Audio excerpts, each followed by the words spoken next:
allow their vitriolic attack on the court to succeed.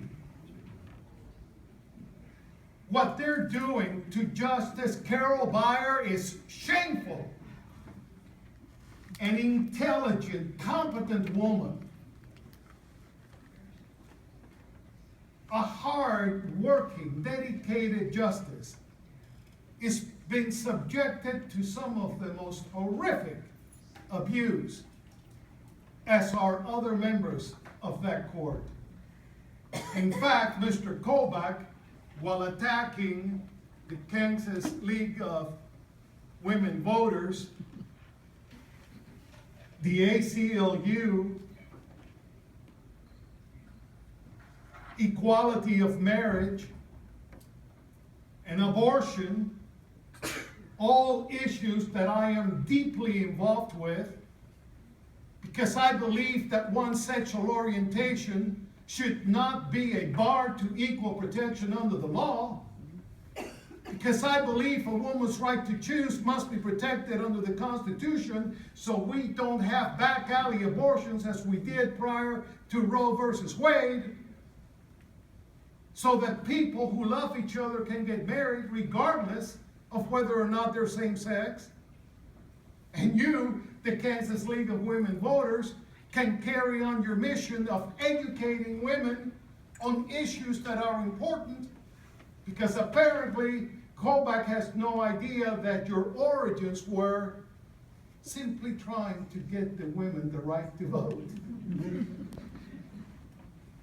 which didn't happen until 1920 with the 19th Amendment to the Constitution.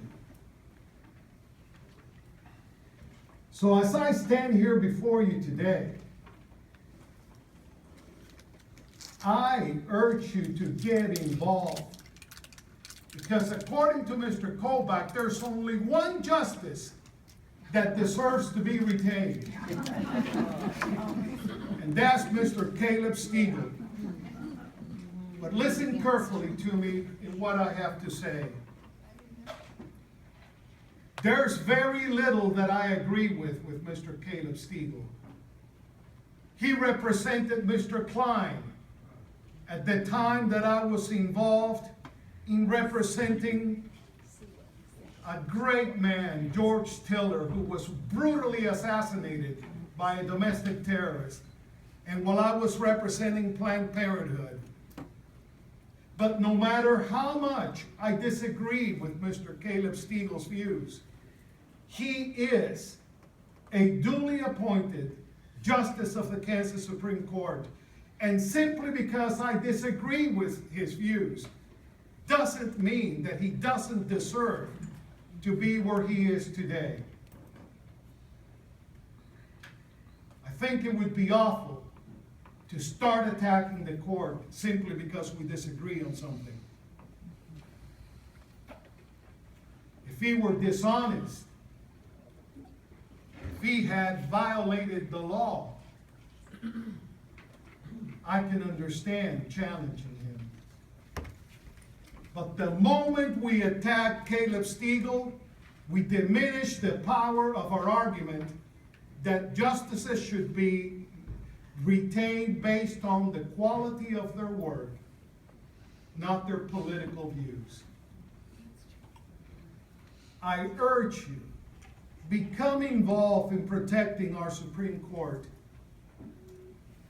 For the Supreme Court stopped the actions of Governor Brownback and concluded that House Bill 2338 was indeed unconstitutional. I argued that case in December of 2015 before the Kansas Supreme Court.